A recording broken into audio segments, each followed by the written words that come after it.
I've been thinking for a while now that we're going to be forced to come to our senses because we're fast destroying our world. So, isn't the environment the real issue we have to deal with here?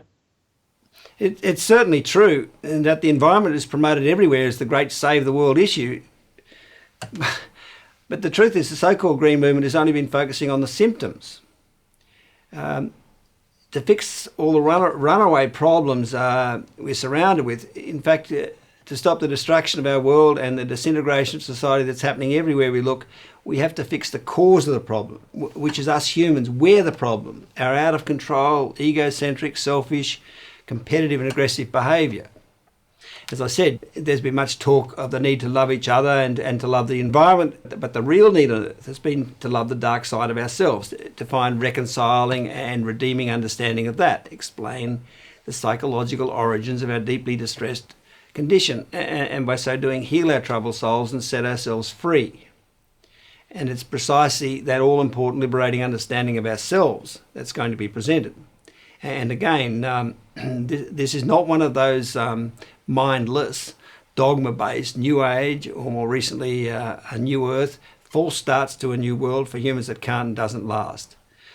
This is mindful understanding that alone can bring about the real and lasting repair of ourselves and thus our planet.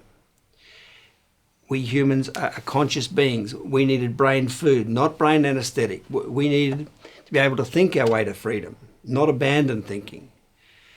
To take the pain out of our brain, we needed answers, especially the answer to that crux question of why we have been the way we have been, less than ideally behaved.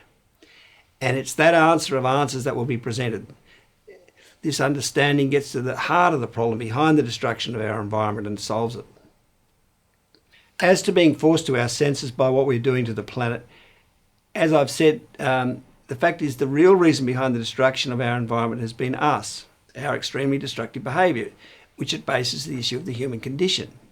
And again, the problem with dealing with the issue of the human condition has been that it's such an unbearably confronting subject, in fact a suicidally depressing subject, so much so that we couldn't afford to go near it until it could be safely explained. The emergency of our plight was never going to force anyone to confront the until now sort of answerless and thus utterly unbearable and unconfrontable issue of the human condition. It's only now, with understanding of the human condition, that it becomes psychologically safe to cope and deal with the issue, and for the human race to be, again, as Professor Rosen said, psychologically rehabilitated.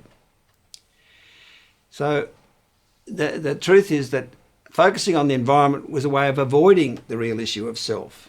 It was a way of relieving yourself of the issue of the human condition through finding a cause that made you feel good about yourself. It was a way of escaping the unbearable issue of the human condition, rather than a way of saving the world, as environmentalists deluded themselves they were doing.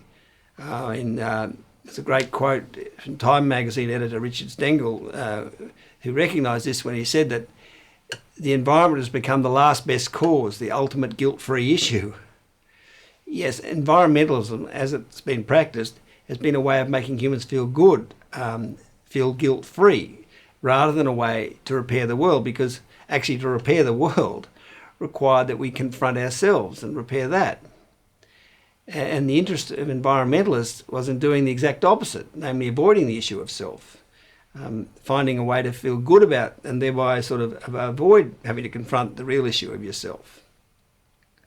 Environmentalists were concerned with escaping the issue of the human condition, when we had to confront and solve it if we wanted to end all the suffering and destruction going on in the world.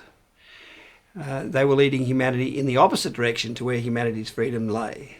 So the truth is, the Green Movement has ultimately been a selfish, destructive enterprise, not the selfless, constructive one that its advocates deluded themselves it was. I know we humans haven't been prepared to confront the real issue of self. In fact, we've been preoccupied finding every possible way to escape the issue of self. Materialism, for example, was about surrounding ourselves with material luxuries to make ourselves feel good about ourselves. It was a form of compensation for feeling unworthy, a way of keeping the insecurity of the human condition at bay. But the difference, however, between materialism and causes like environmentalism is at least with materialism we weren't pretending to be ideally behaved.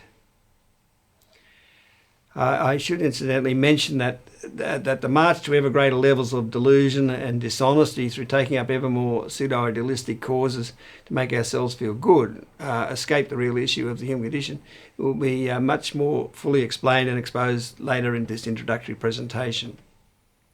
So to conclude this question, the great impasse was not our destruction of the environment. It was our inability to look at ourselves. We couldn't address the human condition. We couldn't explain why we have been such a massively selfish, competitive, aggressive, angry, egocentric, superficial, artificial, escapist, materialistic, self-obsessed, indifferent to others and to the world, alienated, deluded, fraudulent, duplistic, pretentious, numb, seared, soul-destroyed, effectively dead species.